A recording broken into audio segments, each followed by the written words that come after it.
At 20:45, 24 hours after our departure, we reach the old harbor of Chania, which is an old Venetian-style harbor, probably the most beautiful one in Greece. We've made arrangements and people are expecting us. I phone Vangelis and I ask, do we sneak in, pretending to be unimportant, or do we raise the flag of our mission? There are people on the shore who have worked in the repairing part of the mission, and up to this moment, don't have a clue about the destination of the boats. The official names for the Free Gaza movement boats were not to be announced, and still carry their Greek names. Another reason Mossad cannot find them. On the other hand, on the very next day we will be officially announcing that these boats will try to break the siege of Gaza. We decide to hang the banner of the mission over the back of the boats, thus making a giant leap from a covert operation into an overt proclamation. Here we come, you Mossad people. The sky is the limit. At this point, an important issue that we dared not think about arises. We didn't have captains to sail such heavy wooden vessels. Nikos does the sailing. He has sailed the Mediterranean in light sailing boats. He is qualified to pilot heavier fishing boats with a power engine, but just barely. He could handle the situation while the boat was docking in the port of Eritrea, but only with delicate handling. He lacks the confidence of a more experienced power fishing boat pilot. In the case of the harbor of Chania, the boat has to enter prow first and maneuver between two other boats, just as you would park your car in a crowded parking area. But boats have no brakes. The wheel does not respond well when we approach slowly, and the reverse stern propulsion takes some time before it works, producing a frightening moment for everyone on the boat. This kind of a docking procedure does not present a real problem for a fishing boat captain, but for a person whose experience is with a light sailboat, this problem proves to be untenable. As a result, we on the Aegeus Nikolaos became stranded on a shallow reef, just 18 yards from the dock. Relief follows our general panic and grief finally. While we are frantically trying to figure things out, our friends on the shore keep phoning us. They can see us, but they cannot understand what is happening. The issue is whether we should abandon the boat. I intervene calmly but decidedly, saying, we don't abandon ship. We are going for a walk now through one of the most beautiful Greek cities, so everyone just relax. Tomorrow we will fix any problems with the ship. We decide to ferry ourselves to shore using the small rubber motorboat called a Zodiac. We leave a few people on board to care for the boat. In the morning we'll decide what is to be done to free ourselves from this predicament. I'm informed that there are press people at the dock. I say, I'll go out first and speak to the press, explaining that there's some kind of engine problem. Ken takes us to the dock in the rubber boat.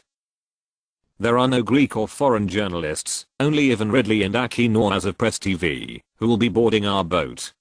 They are more like embedded reporters, who will be with us for the ride to Cyprus and then Gaza. In that way they are not really an outside journalist and cameraman. No press statement is needed. My wife waits for me at the pier. She has traveled 170 miles, along with other comrades to meet me here. They look mightily disappointed, although they are smiling to encourage us. Police appear and ask for the foreigners' passports. I don't give them a chance, they only get the passports of the people who disembark on the first trip of the Zodiac. Ken ferries the rest directly to shore. They haven't caught on yet to what the beef is with the boat, they just act like good bureaucrats. I'm looking for accommodations for our foreign friends who are tired. Once more appears the Deus Ex Machina, this is Greece, after all. Vardis Tsaris, a friend and comrade from old times, informs me of a building that can sleep up to 15 people. It has a decent bath and a place to get a bite to eat.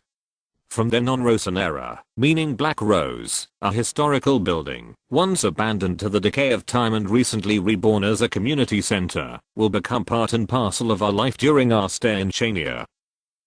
After taking our foreign friends to Rosan era, I speak with my wife and my comrades for a while, and then return to the boat and straight to bed.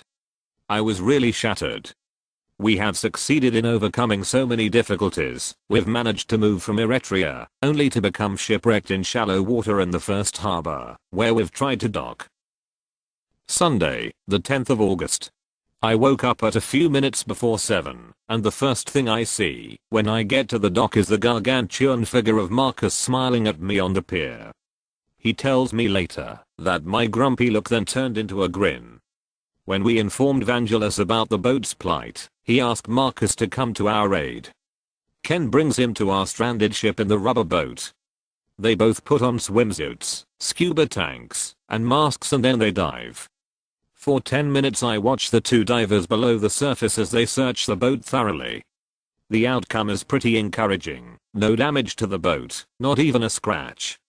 It is sitting gently on the sandbar and didn't hit any rocks. We only have to wait for the tide. We return ashore with Marcus to get a boat that can pull us off the sandbar. The locals are absolutely certain about one thing: there is no tide here. Marcus proves to be a scholar, though. He has done his own research and knows that there will be a tide of just under 2 inches, which is quite sufficient to get us moving. He even knows the exact time of the tide. A bit later we experience a magnificent view. Marcus and Ken diving again, place their shoulders under the boat and push. The tide is in, and there it is. Our boat is moving freely again. Spiros is a local man who has a rubber boat with a strong engine. He tied up to our vessel and is now pulling us toward the dock. There is not even a sign of the slightest current. Greek seamanship has done it again. We landlubbers could not have even thought of managing such a situation. How to steer a heavy fishing boat with no engine was a really perplexing issue for us. The solution sounded quite incredible. Spiros would pull from the front, and Marcus and Ken would push from the right and left side of the stern using our own small rubber boat to help to get our bigger fishing boat off the sandbar and back on course. The boat was safely docked, and the batteries charged. Early in the afternoon Vangelis informed us they would arrive on Dimitris K. They too had the same problem, a lack of captains with the right kind of experience to manage the heavy boat. A friend of Vangelis, who had captained tankers, began by taking the wheel to leave the harbor, and immediately chaos ensued.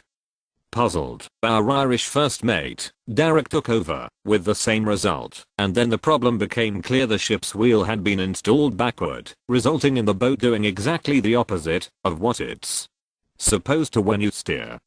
The crowded Spetses harbor resounded with verbal abuse from fishermen and luxury boat owners. Once he grasped what had happened, Derek actually managed to safely steer the boat out of the harbor, and they set off to meet us. When Dimitris K reaches the outer harbor, Ken carries Marcus back in the rubber boat, and he pilots the larger fishing boat and parks it next to ours, the Aegeus Nikolaos. Now, for the first time, the two free Gaza movement boats are next to each other in the main harbor, the very heart of the tourist district of Chania. Banners wide openly proclaim our mission to the world. Our boats are now labeled with their symbolic names in English and Arabic: SS/Free Gaza and SS/Liberty, Gaza Hurriya War al Hurriya. On this same night, Vangelis, Paul, Derek, Marcus, and I have a meeting. We decide that it is urgent to find 2 experienced captains for our 2 boats. It would be detrimental to our mission to continue with our current inexperienced captains.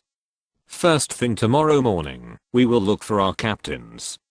That might prove difficult, because August is part of the high season and everyone has gone on vacation. Israel is now trying everything they can to stop us. They sent out the following advisory, just for our 2 small boats. Maritime. The Israeli Navy is operating in the maritime zone off the coast of the Gaza Strip.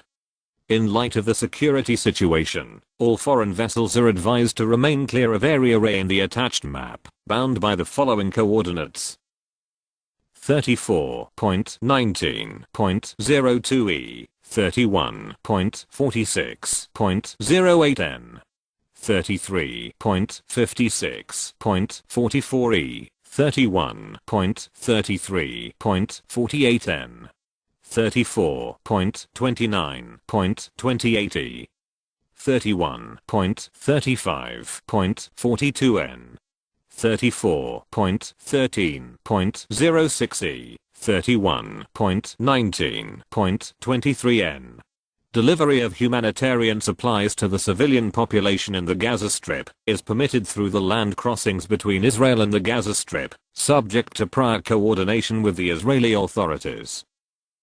Vessels approaching the maritime zone off the coast of the Gaza Strip are requested to maintain radio contact with Israeli naval forces on Channel 16, and will be subject to supervision and inspection.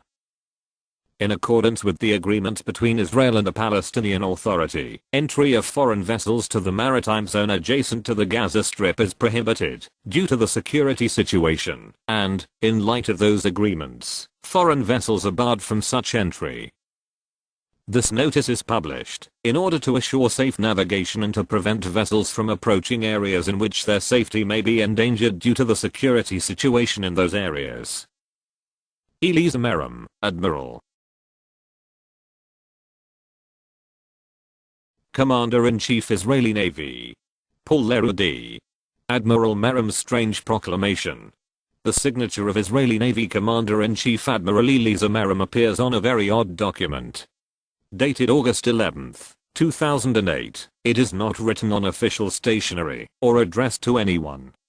The document declares that the Israeli Navy is operating in a maritime zone off the coast of Gaza. Was there any doubt that they have been doing so continuously since 1967? It includes the sketch of a map and a series of coordinates, also attached, to define the zone, which includes all of Gaza coastal waters, and a major slice of international waters as well. It advises all foreign vessels to remain clear of this zone, because of a security situation that is apparently so obvious that it requires no definition or explanation. The only hint about the security situation is a reference to the delivery of humanitarian supplies to the civilian population in the Gaza Strip, which, according to the document, should be done only at the land crossings between Israel and the Gaza Strip, that is, by Israeli permission only. Why is the Israeli Navy issuing a proclamation regarding the delivery of humanitarian aid by land? The proclamation goes on to prescribe a set of protocols for vessels approaching the maritime zone and to prohibit vessels from entering Gaza, because of the undefined security situation. Finally, the document pronounces its benevolent intentions to ensure safe navigation and its neighborly undertaking to prevent vessels from approaching an area where their safety may be endangered. Endangered? By whom? By what? There is, of course, an explanation for such a strange document, disseminated, as nearly as can be determined, to a narrow circle of maritime authorities. It is that the document itself is an embarrassment to Israel, which nevertheless feels compelled to issue it in some form, as a disclaimer for any forceful action that they might take against an unnamed threat. The embarrassment is that the unnamed threat consists of the two converted fishing boats of the Free Gaza movement, bought and refurbished in Greece, and flying the Greek flag. On board is a contingent of 44 crew and human rights advocates, sworn to non-violence, as well as a modest cargo of hearing aids for Palestinian children in Gaza. Among their ranks are a Greek member of parliament, an 81-year-old Catholic nun, and the sister-in-law of former British Prime Minister Tony Blair. No wonder Israel is embarrassed. Does Israel seriously consider the delivery of humanitarian aid to be a security crisis? Does the initiative of a small group of harmless people constitute such a threat? If so, what does that say about the kind of state to which Israelis pledge allegiance? Finally, the declaration's kind words of interest for the safety of vessels traveling in the area hide the threat to use force against the motley flotilla that dares to challenge the entrapment of 1.5 million people in what has become the largest and most permanent concentration camp in the world, and to animate a civil rights movement where others see only a manufactured humanitarian crisis. Israel's blockade of the Gaza coast is an affront to all peoples, but most especially the seafaring peoples of the Mediterranean, where people have lived, prospered, and built great civilizations through access to the sea since time immemorial, not least in Gaza itself. To deny Palestinians this resource is a human rights obscenity that Greeks, Italians, North Africans, Turks, and other seafaring peoples must unite to condemn. Admiral Merrim's proclamation shows nothing so much as the desperation and paranoia of a regime that lacks the imagination and courage to embrace a project that harms no one and delivers hope as its primary cargo. It behoves Israel to welcome the Free Gaza initiative as a step toward mutual respect for the human rights of all persons who call the land of Palestine their home.